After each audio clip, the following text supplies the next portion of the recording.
E aí, já parou para pensar se seria possível reprogramar a própria mente, quase como se fosse um computador?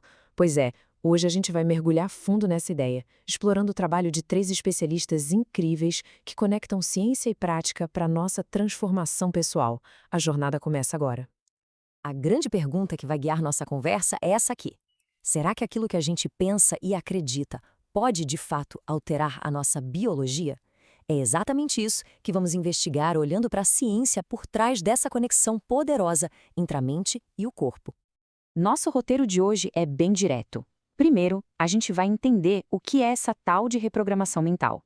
Depois, vamos conhecer a visão de um neurocientista, de um biólogo e de uma psicóloga.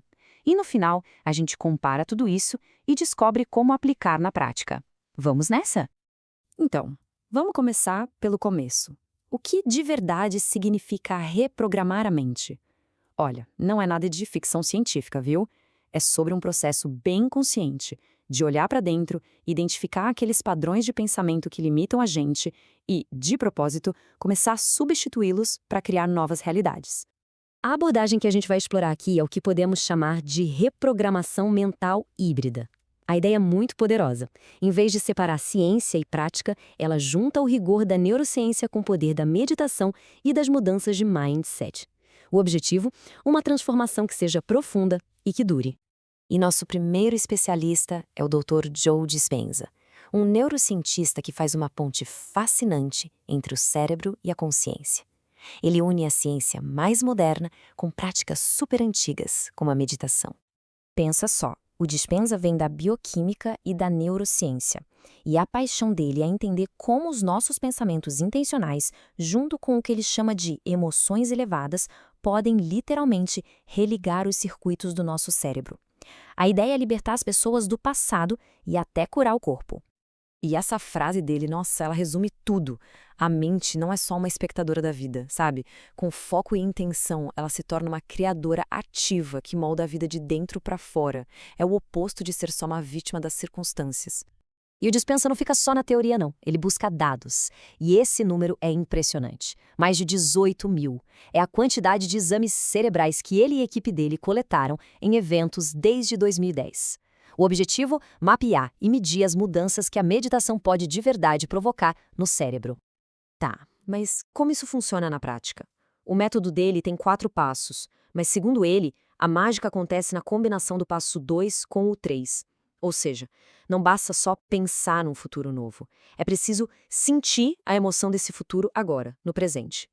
É essa união que dá o sinal para o cérebro mudar. Beleza, se o Dispenza foca no cérebro, a nossa segunda referência, o Dr. Bruce Lipton, nos leva ainda mais fundo, lá para o nível das nossas células. Ele defende que as nossas crenças são as verdadeiras arquitetas da nossa biologia. O Lipton é um biólogo celular que, lá nos anos 80, olha só, ousou desafiar uma das maiores certezas da biologia, a ideia de que os genes determinam o nosso destino. A pesquisa dele foi pioneira no campo que hoje a gente conhece como epigenética, a ciência que mostra como nossos pensamentos e o ambiente podem ligar e desligar os nossos genes. E essa frase é a essência da mensagem dele. O foco sai do código genético e vai para a nossa percepção. Na visão dele, não é o gene que manda, e sim a forma como a mente interpreta o mundo. E essa interpretação é o que define a nossa saúde e a nossa vida. E por que focar na percepção é tão crucial? Por causa deste número. O Lipton afirma que 95% do nosso dia é governado não pela mente consciente, mas por programas automáticos que foram gravados no nosso subconsciente, a maioria antes dos 7 anos de idade. Ou seja, na maior parte do tempo, a gente está no piloto automático. Então, o ponto central é o seguinte: para uma mudança de verdade, é preciso reescrever esses programas do subconsciente. O Lipton sugere focar em momentos-chave, tipo antes de dormir ou logo ao acordar, que é quando o subconsciente está mais aberto. E aí, usar repetição de afirmações e outras técnicas para instalar um novo sistema operacional. Agora, saindo um pouco da biologia e da neurociência, nossa terceira perspectiva vem da psicologia. A professora Carol Dweck, de Stanford, não foca no cérebro ou nas células, mas em algo ainda mais básico: a crença que a gente tem sobre a nossa própria capacidade de aprender e de crescer. A Dweck é uma referência mundial em psicologia da educação. E a abordagem dela é diferente. Aqui não tem nada de místico. O que tem são décadas de pesquisa acadêmica super rigorosa sobre o que move a motivação e o desenvolvimento das pessoas.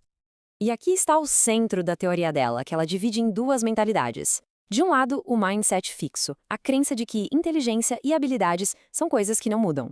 Do outro, o mindset de crescimento, a certeza de que a gente pode se desenvolver com esforço. E essa crença inicial muda absolutamente tudo. Como a gente encara um desafio, o que o fracasso significa e o valor que a gente dá para o esforço.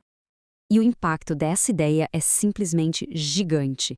Em 2017, o trabalho da Dweck foi reconhecido com o prêmio IDAN, que é tipo o maior prêmio da educação no mundo. É uma prova de como a teoria dela transformou salas de aula e até empresas no mundo inteiro. Bom, então a gente tem 3 caminhos bem poderosos, o do neurocientista, o do biólogo e o da psicóloga. Mas como essas ideias se conectam? Vamos colocar todas elas lado a lado para entender não só as diferenças, mas também como elas se completam. Esse quadro aqui resume tudo de forma bem clara. O Dispenza foca na experiência interna, usando a meditação. O Lipton foca na biologia, reprogramando o subconsciente. E a Dweck foca no comportamento, mudando a nossa mentalidade consciente. O mais legal é que eles não se anulam. Um pode fortalecer o outro. Por exemplo, ter o mindset de crescimento da Dweck pode dar aquela resiliência que a gente precisa para manter a prática de meditação do Dispenza todo dia. E agora, a parte mais importante. Como é que a gente transforma tudo isso em prática? Vamos traduzir as ideias de cada um deles em ações concretas que dá para fazer no dia a dia. Com a Dispenza, a prática é diária. A chave é meditar, combinando uma visão bem clara do futuro com aquela sensação de gratidão ou alegria no presente, como se já fosse real. É essa combinação que, segundo ele, manda o sinal para o corpo e para o cérebro criarem uma nova realidade. Para aplicar o Lipton, o trabalho começa com auto-observação. É sobre identificar aquelas crenças que sabotam a gente e usar os momentos de relaxamento, tipo antes de dormir, para colocar novas mensagens positivas lá dentro, com afirmações. A repetição é o segredo para regravar o subconsciente. E a abordagem da Dweck é talvez a mais fácil de aplicar agora mesmo. É sobre mudar o nosso diálogo interno. Trocar o eu não consigo por eu não consigo ainda. Encarar o erro não como o fim do mundo, mas como um feedback. Elogiar o esforço, não só o resultado. São pequenas mudanças que cultivam um mindset de crescimento muito poderoso. No fim das contas, as 3 abordagens nos levam para uma única ideia muito poderosa. O potencial humano não é uma sentença fixa, mas sim um campo de possibilidades. E a pergunta que fica é: se o potencial pode ser expandido, qual o desafio que antes parecia impossível, agora se transforma numa oportunidade de crescimento?